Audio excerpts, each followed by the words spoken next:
Mojde Shahriari has been a member of the British Columbia Bar specializing in immigration since 2001, and she is a former member of the Immigration and Refugee Board of Canada.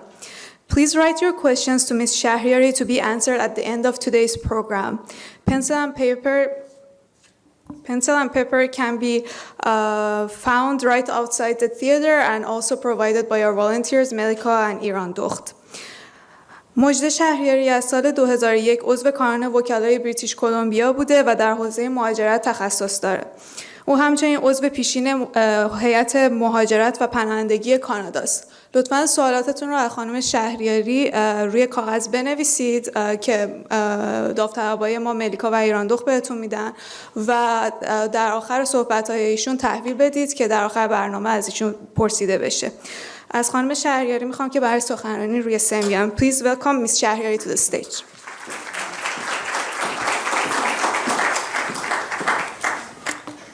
درود بر همگی، شب همگی بخیر و ممنون که در این برنامه شرکت کردین. Good evening to everyone and thank you for coming. So my presentation is going to be focused on the first part of the program, and that is the question of why is it that Canada has become a safe haven for IRGC, which is the Islamic Revolutionary Guards corporations from Iran. Why is it that we are in this situation? That would be the question I will try to answer. صحبت من در رابطه با بخش اول برنامه امشب هست و سوال این که دلیل این که ما در چنین وضعی هستیم که کانادا تبدیل شده به زمین بازی اعضای سپاه پاسداران و بقیه اراذل اوباش رژیم چرا اینجوری شده؟ علتش چیه؟ Before I get to answering this question, I'm going to point to three assumptions that I'm going to make during my speech, and I hope that you agree with me with those three assumptions. We won't have time for me to get into them and try to prove them to you. I'm also not going to say everything in both languages, but I'll try my best to do as much as possible switching from one to the other. سه تا پیش‌فرض هست که امیدوارم با هم موافق باشیم در موردشون که با اون پیش‌فرض‌ها بقیه صحبت من معنی پیدا میکنه. همه چی رو به هم فارسی و هم انگلیسی فرصت نمیشه که بگم، در نتیجه سعی میکنم تا اونجایی که امکان داره مطالب مهم رو به دو زبون بگم، بقیه رو بعضیاشو به انگلیسی بعضی‌ها رو به فارسی. So what are these pre-assumptions? Number one is that terrorists are bad actors by definition. I hope that we all agree with that. So no matter what ideology motivates their terroristic actions, a civilized, open society must not tolerate terrorism. So that's one assumption. It doesn't matter if it's Hamas, if it's IRGC, or whatever it is. Terrorism should not be tolerated. Number two, that IRGC is a terrorist entity in its entirety. So I hope that we all agree on that too. It is common knowledge that IRGC is a terrorist multi-billion cartel-like organization engaged in both domestic and international violence and terrorism.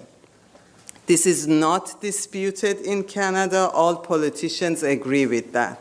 And let's remind ourselves that it was the IRGC's aerospace force that shot down PS-752 in January of last year, of 2020, killing all 176 people on board, including 55 Canadian citizens. And finally, that Canada has indeed become a safe haven for IRGC members and families, and increasingly so. سه تا پیش‌فرض رو خیلی خلاصه بخوام تا اینجا بگم. یکیش این بودش که تروریسم رو باش مخالفیم، این یک پیش‌فرضه. دوم اینکه سپاه پاسداران در کلیتش یک جریان تروریستیه و سومیش که الان بهش رسیدم اینکه کانادا واقعا تبدیل شده به یک محل امنی برای عوامل رژیم جمهوری اسلامی و سپاه پاسداران. And you don't have to take my word for it. If you don't agree with that last assumption, our Prime Minister Justin Trudeau last year said those words. I won't read it for you. You can read it for yourself. But basically, Prime Minister Trudeau said that we have become a safe haven. There are many members of the IRGC living amongst us in Canada and taking advantage of this country. همینطور که می‌بینین جاستین ترودو نخست وزیر کانادا خودش در سال گذشته در تاریخ 29 اکتبر 2022 در یکی از تظاهرات ایرانی‌ها که شرکت کرده بود خودش این رو گفت که کانادا تبدیل شده به محلی امن برای عوامل رژیم جمهوری اسلامی. و البته سوال اینه که خیلی خوب مسئولش کیه؟ شما نخست وزیر این مملکت هستین. شما جزو تظاهر کنندگان و مخالفین و اکتیویست ها که نیستین. شما مسئول این مملکت هستین. 8 ساله که سر کارین. چرا اجازه دادین این اتفاق بیفته؟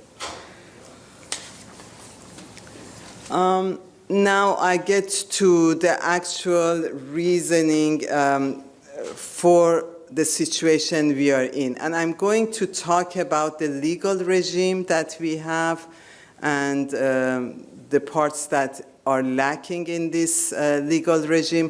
Of course, you can talk about the reasons for the situation we are in from many perspectives, economic, ideological, political, but I'm going to just focus on the legal regime that we have in Canada to combat terrorism from IRGC and the security threat that they make to Canada.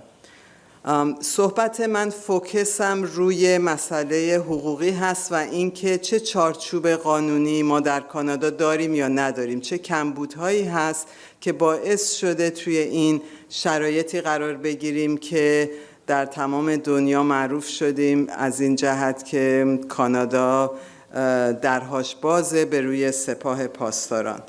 همینطوری که در این اسلاید میبینین ما یه سیستم خیلی جامعی برای برخورد با این مشکل نداریم در کانادا. قوانین مختلفی هست که من اونها رو به 3 گروه تقسیم کردم و البته خیلی به طور کلی و عمومی دارم بهشون میپردازم. اینجا فرصت این نیست که بخوام خیلی دقیق توی جزئیات برم. So the legal regime that we have in Canada is not a comprehensive approach to this problem. We have actually a hodgepodge of legal tools.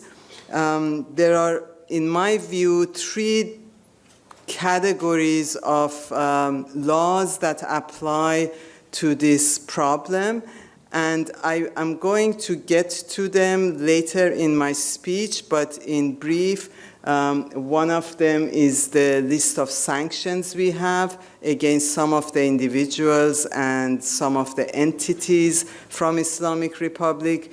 The second one is the general immigration laws of Canada that can be used and applied against them. And thirdly, it would be some specific immigration laws. So I'm going to come back to these and talk about them one by one later.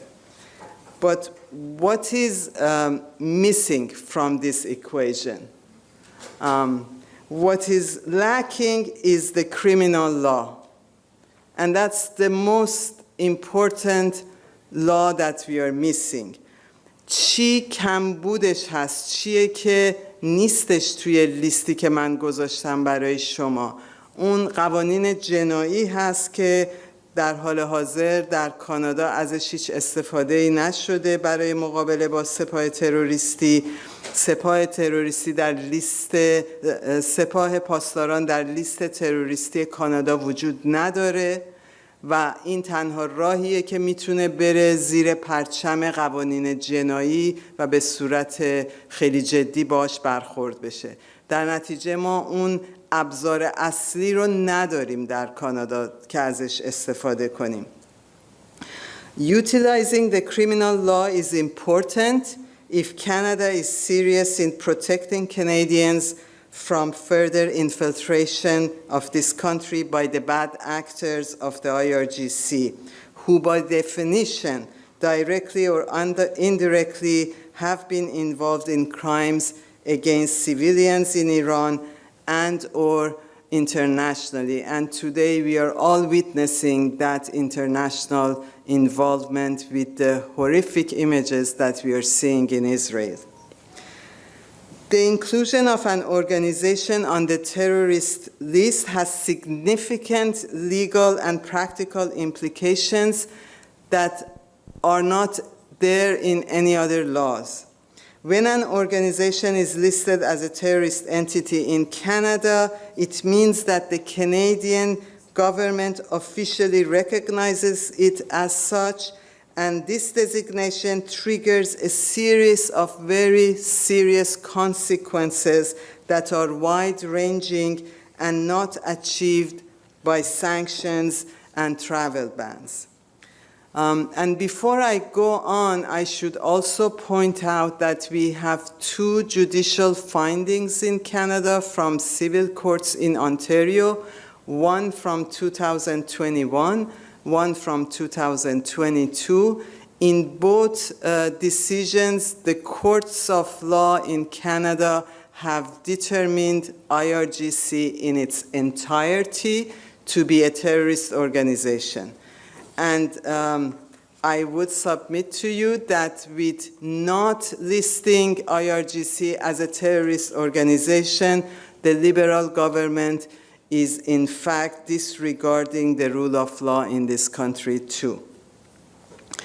و حالا میخوام خیلی کوتاه راجع به این بهانه‌ای صحبت کنم که از سال گذشته به خصوص خیلی از سیاستمداران دولت کانادا تکرار کردن، حتی در بعضی تظاهراتی که جلوی آرت گالری با هم شرکت کردیم، این نماینده های لیبرال اومدن و این حرفا رو تکرار کردن و متاسفانه بعضی از اکتیویست های جامعه ما هم به این دام افتادند و این بهانه رو حتی در رسانه ها هم تکرار کردند. و اون مسئله سربازی بعضی از آقایونی هستش که در ایران به اجبار اون رو در سپاه پاسداران انجام دادن و در نتیجه این صحبت میشه که خب اگر سپاه بره توی لیست، اون وقت مردهای اینوسنتی، کسایی که نباید مورد صدمه قرار بگیرن، مورد صدمه قانون قرار خواهند گرفت و به این دلیل نمیتونیم سپاه نمیتونیم بذاریم تو لیست، برای اینکه اون وقت ای وای اونایی که سربازیشون رو انجام دادن هیچ کاری نمیتونیم بکنیم. So there is this excuse floating around that if Canada lists IRGC as a terrorist list, then some men from Iran who have done their mandatory military service with IRGC will be targeted, and that's not fair. So because of that, oops, we can't do it. Sorry, Iranians, it's okay, let them all come in. Now, I have 3 answers to that excuse, and I call it an excuse. There's no other way to frame it. Number 1 is that IRGC does nothing other than criminal and terrorist activities. It's not like we have an organization that does all sorts of things and then one small part of it is engaged in violence. The whole structure of IRGC is about violence, economic violence, ideological violence, political violence, and straight up violence, as again we are witnessing today in Israel.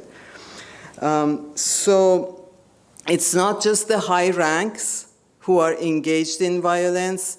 On the streets of Iran, it's the mid-ranks and even the lower ranks who brutalize the peaceful protesters. So that's one point to keep in mind. The second one is that there is a very simple solution to this made-up problem of military service. We have a government and we have a parliament. They are very much aware that they can put an exemption in the law so that the people who have only participated in IRGC as part of their military service and nothing else, and the ones who have obviously not engaged in violence during that time, they would be exempt. It's as simple as that. این نکته دوم رو به فارسی میگم و اون اینه که خیلی راحت در قانون میشه یک تبصره گذاشت و این کار دولته. اینجوری نیستش که این توانایی رو ندارن. یک دپارتمان جاستیس خیلی بزرگی در کانادا هست. کلی از دوستان و آشنایان وکیل ما اونجا کار میکنن. یک تبصره میذارن در قانون که طبق این تبصره کسایی که فقط سربازیشون رو در سپاه انجام دادن و بعد در هیچ عمل خشونت آمیزی چه داخل ایران چه خارج از ایران شرکت نکردن، اینها مستثنا بشن. And finally, the final point is priorities. What is more important?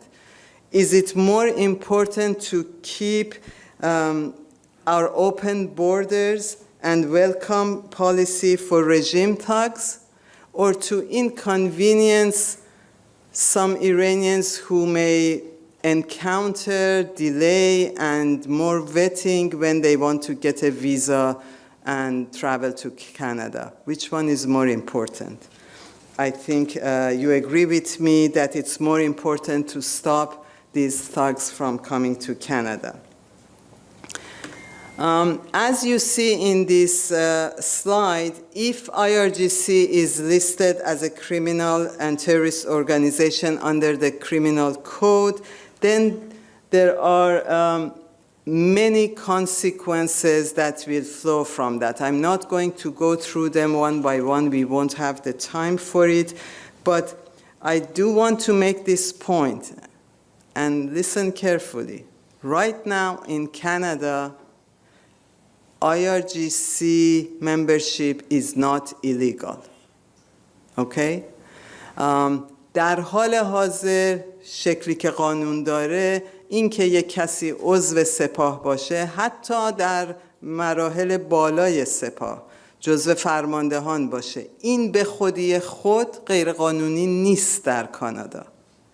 حتی اگر خود سپاه اینجا فعالیت کنه به عنوان حتی سپاه، به جز اون مسائلی که تحریم ها متوجهش میکنه و خب یه محدودیت های ایجاد میکنه، خود صرف این که سپاه پاسداران در کانادا فعالیت کنه در حال حاضر غیر قانونی نیست.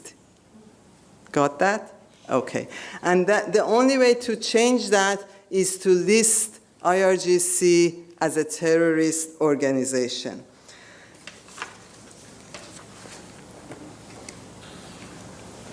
And when we do that, there are, as I said, very serious consequences that right now we do not have for these thugs in Canada. There are many sections of the criminal code that will be applied to them in that case, and there are harsh punishments, up to 10 years of imprisonment, for example, for anyone who associates and does business with an IRGC member. Of course, if IRGC was listed, and of course, the Trudeau government does not want to do that for some reason. بدون لیست شدن سپاه به عنوان یک جریان تماماً تروریستی، احکام تا 10 سال زندان که در قوانین جنایی وجود داره الان ازش نمیشه استفاده کرد. و یک نکته مهم دیگه اینه که اگر سپاه بره توی لیست تروریستی، شهروند کانادایی هم میتونه مورد محکومیت قرار بگیره، به دادگاه کشیده بشه برای شرکت در سپاه و عضو بودن. در حال حاضر این اتفاق نمیفته. So right now if someone is a Canadian citizen, there is very little law enforcement can do about them if they are a member of the IRGC or if they are an official from Islamic Republic, and that's the only way that they will be all targeted, including Canadian citizens. So that's another reason why some of us have been talking about the importance of this measure for so long. So now I want to go back to what we have. We don't have the criminal law to use, but let's see what we have, because that's what at Stop IRGC we are using right now, and we are going to do our best. So let's see what we have and why the legal regime that we have is insufficient. So the first one is the sanctions. That's the legal name of the law, and these sanctions came to place in 2010, and their primarily aim is to stop Islamic Republic from developing nuclear weapons. So that was the goal of the sanctions. And then over the years, different governments in Canada have listed more individuals and more entities. A regime official or entity that is listed on the sanctions list is subject to freezing of assets, trade restrictions, and other financial obstacles. But it's very different from being illegal. Okay, so that differentiation is important to make. The measures are still very strong, but we see that even though we have these sanctions against Islamic Republic entities and individuals, we still have made Canada a safe haven for them. So the question is why? So در نتیجه سوال اینه که با وجود این تحریما که عواقب سختی هم داره، یعنی تحریما خیلی جدی هست اگر کسی شاملش بشه، ولی چطوریه که پس کانادا به این شرایطی رسونده خودش رو که این همه سپاهی و مامورای رژیم درش جولون میدن و میچرخن و میگردن؟ There are two main problems. One is the problem of numbers, and the second one is the problem of enforcement or lack of enforcement. Let's start with the numbers. دو تا مشکل این رژیم تحریم ها داره. یکیش مسئله تعداده و دومیش مسئله این که خب واقعا این اجرا بشه این تحریم ها و اونهایی که اون رو زیر پا میگذارن دنبالشون پلیس بره، که هر دوی اینها مشکل دارن. حالا از نظر تعداد میخوام ازتون بپرسم. How many here think that the list of sanctions in Canada includes somewhere more than 10,000 individuals and entities in the list? Anyone? No one. We have a smart crowd. How many think that, well, we definitely have 1,000 or more? Not? No? Okay. How about 500 and more? Okay, you guys are too smart. 100? No, that's... Remember, I told you, this started in 2010. We are at 2023. Every now and then, different governments came and went. They have added to this list. So one would expect much larger numbers, right? The correct answer, and you guys were very clever, is 368 as of end of September when I checked.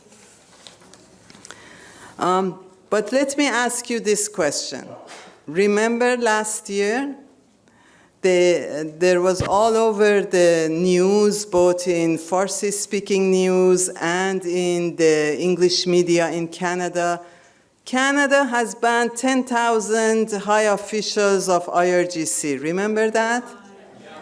یادتون هستش این اعلام شد و هنوز هم تکرار میشه در میدیای فارسی زبان، در حتی میدیای انگلیسی زبان. من خودم مصاحبه‌ای با CBC جنوری داشتم و این رو اونجا هم اونا تکرار کردن که کانادا 10,000 تا از رده‌های بالای سپاه پاسداران رو تحریم کرده و منع کرده از اومدن به کانادا. So I told you we just have 368 of them. So what is the truth? What you see on the screen is a response I got just a couple of days ago, finally, from Access to Information request I made. And it's the response of Canada's border agency saying that there is no such list. Okay, plain and simple. There is no such list. این 10,000 که اعلام شد وجود نداره، لیستی وجود نداره و این هم مدرکش که خوشبختانه به موقع چند روز پیش به دست من رسید. من درخواست کردم از دولت که اگر این لیست وجود داره به ما بگن که کجاست و نشون بدن، یا اگر نمیتونن اسامی رو نشون بدن حداقل بگن که بله این لیست وجود داره. و جواب خیلی مشخص اومده که اداره مرزبانی که مسئول این مسئله هست همچین لیستی رو نداره. ولی به این سادگی نیست. اینجوری نیستش که یک دروغ کامل گفته باشن. The language that was used at the time was very legal and very clever. The announcement when it was made, they said up to 10,000 IRGC officials may, okay, be listed or may be banned from Canada. Then the lazy media took the may out and just gave us the good news and we all cheered. I didn't, but a lot of people cheered and so many thanked the Prime Minister for it. Sorry, oops, that was not the case. I have resolved this question, so what was this all about? And it will be clear when I get to the third part or the third category of the laws we have. So the announcement was about a specific immigration law and the potential banning of up to 10,000 officials from IRGC and Islamic Republic. So that's that. That should make your trip to tonight's event worth coming. So category 2 is our general immigration laws. حالا قسمت دوم یا ابزار دیگه‌ای که ما داریم برای مقابله با این سپاهیان در کانادا قوانین کلی مهاجرت هست که به هر حال تا اونجایی که بشه باید ازشون استفاده بشه.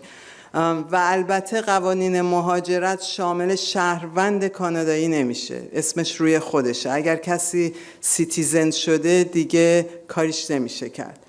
When someone applies under any category to come to Canada or obtain status in Canada, there are many provisions in immigration law that excludes anyone with a serious criminal offense, anyone who has committed crimes against humanity, and those kinds of international laws. So those can be used to stop some of these thugs to come to Canada.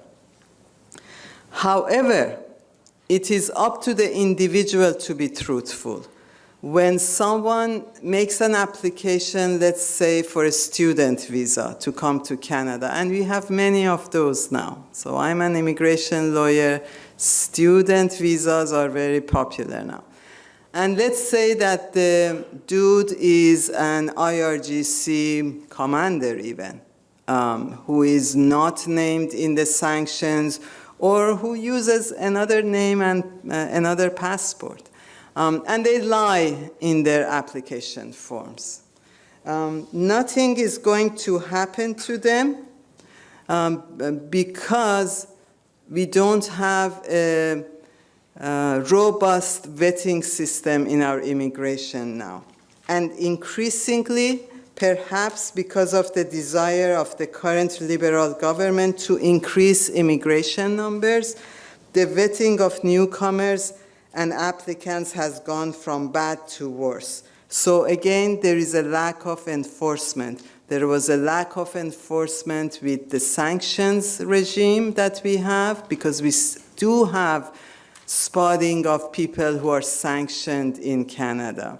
And there is a lack of enforcement of our immigration laws. And those are two reasons so far, amongst not having the criminal law to utilize, that we are in a situation that we are.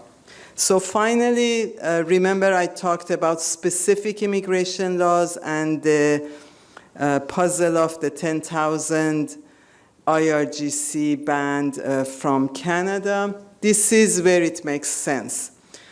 So there is a part of Immigration Refugee Protection Act, Section 35(1)(b), that says if Canada officially recognizes a regime as one that has engaged in terrorism and systematic and gross human rights violations, then senior officials of that regime are banned from Canada.